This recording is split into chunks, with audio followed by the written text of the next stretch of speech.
welcome back to my YouTube channel. So, di video kali ini kita akan ngebahas tentang graph atau grafik. Tapi pertama kita harus tahu dulu grafik itu apa. So, grafik adalah penyajian data informasi dari bentuk tabel ke dalam bentuk gambar.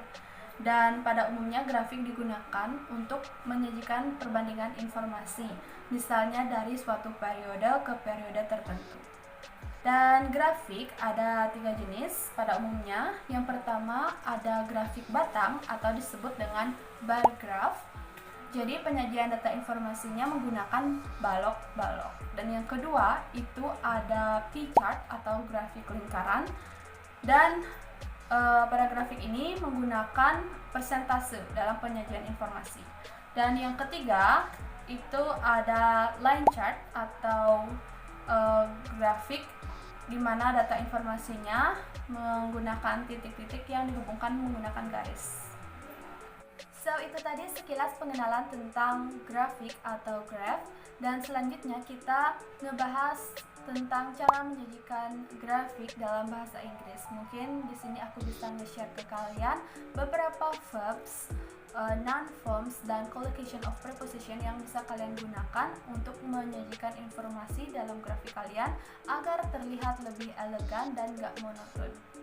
Jadi ini dia adalah grafik yang udah aku buat, yaitu bar graph atau grafik batang yang menunjukkan jumlah perbandingan jumlah kedatangan wisatawan atau pengunjung ke Bali di tahun 2019. Ini cuma contoh aja.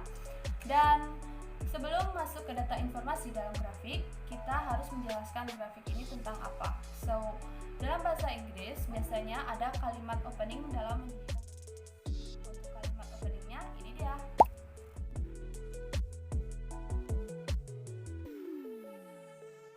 So, dari semua kalimat opening tersebut, kita bisa ngambil satu contoh. For example, this graph shows the range of visitor arrivals to Bali from January until April in 2019. Di grafik ini, kalian bisa melihat garis horizontal dan vertikal. Untuk menjelaskannya, for example, the vertical axis describes the number of visitor arrivals, and the horizontal axis shows the range from January until April. Oke, dan sekarang aku bakal nunjukin ke kalian beberapa verb, adjective, dan adverbs yang bisa kalian gunakan untuk menyajikan data informasi dalam grafik. So, ini dia.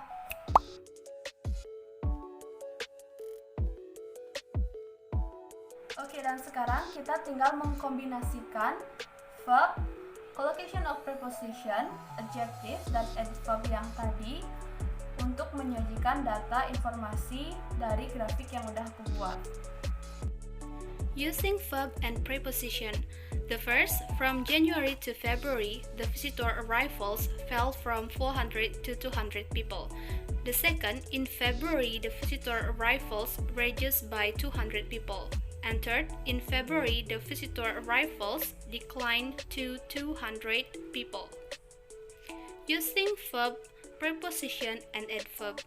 The first, from February to March, the visitor arrivals rose from 200 to 600 people. The second, in March, the visitor arrivals grew rapidly by 400 to 600 people. And third, in March, the visitor arrivals increased sharply to reach a total of 600 people. Using noun form. The first, in April, there was a sharp decrease from 600 to 300. The second, in April, there was a significant decline from 600 to 300. And the last, there was additional growth in March, and the number of visitor arrivals increased to reach a peak at 600 people. So, itu tadi adalah video tentang cara menyajikan grafik dalam bahasa Inggris. Semoga video ini bisa bermanfaat, dan jangan lupa tolong subscribe, like, dan komen jika kalian punya saran dan kritik. And see you on my next video. Bye!